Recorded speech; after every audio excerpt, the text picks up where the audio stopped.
Happy Epiphany, merry 12th day of Christmas. You know, there's only so many days of the year to sing so many Christmas carols, and we won't be singing this one in worship this year. So to round out our Christmas season, here's a little We Three Kings.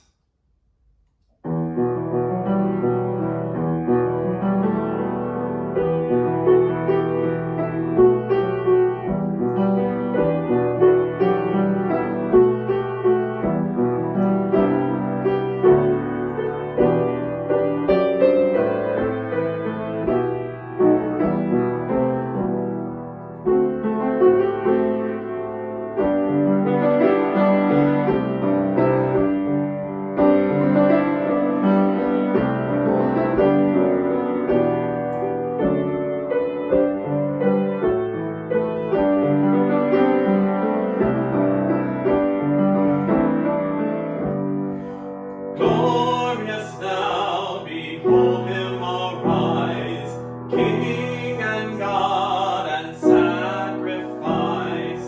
Alleluia, alleluia, sounds to the earth and sky.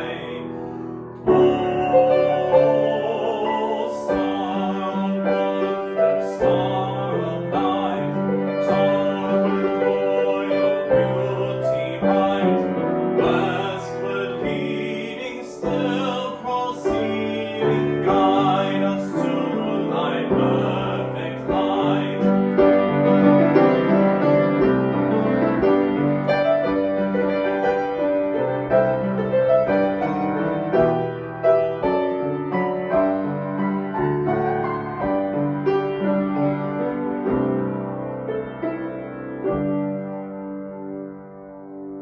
Happy Epiphany, Evergreeners. This is Patrick coming to you on this Epiphany Day, Wednesday, January 6th. Epiphany is a Christian holiday where we celebrate the epiphany given by God to the three magi, also known as the three kings or the three wise men.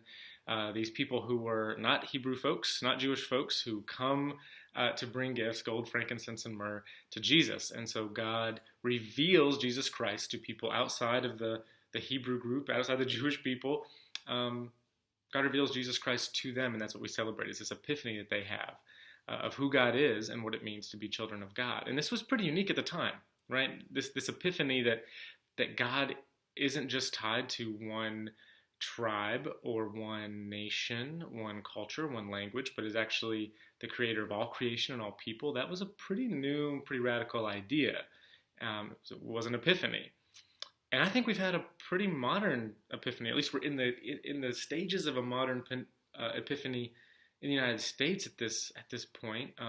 If you're like me and you've paid a lot of attention to Georgia and you spent a lot of time hitting refresh last night and early this morning, on the New York Times little meter on how that Senate runoff election has gone, maybe you're also realizing that there's a bit of an epiphany happening in our society. And let me unpack what I mean by that. I think both candidates that appears now when I record this, both senators-elect, Ossoff and Warnock, are very interesting, but I want to especially talk about Reverend Warnock as a pastor and as someone who talks about progressive Christianity and the religious left. We need an epiphany in this country. We need people to have this epiphany that there is such thing as Christianity and Christians that aren't all in the swimming pool of the religious right, that aren't all conservative evangelicals that only vote on one or two issues and perpetuate white supremacy and violence and guns and patriarchy and homophobia and all the other things. I think it's time, and I felt this way for a while, that there might be an epiphany in our society of folks realizing that this group that is big but hasn't been as aggressive in the media as the religious right, frankly, the religious left, it actually exists, that maybe there's some good news for folks, that the gospel isn't just affiliated with far-right politics and far-right ideologies, that maybe, just like the Magi learned, maybe in our society we're learning that there is something that is bigger and more generous and more just and more beautiful. There's something more graceful and more faithful in what it means to be Christian, what it means to be a child of God, than what we have seen.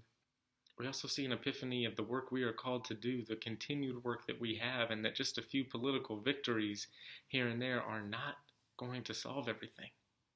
And that people of faith, our praying knees can't get tired, and our hands and feet can't get tired of doing the work either. We have work to do.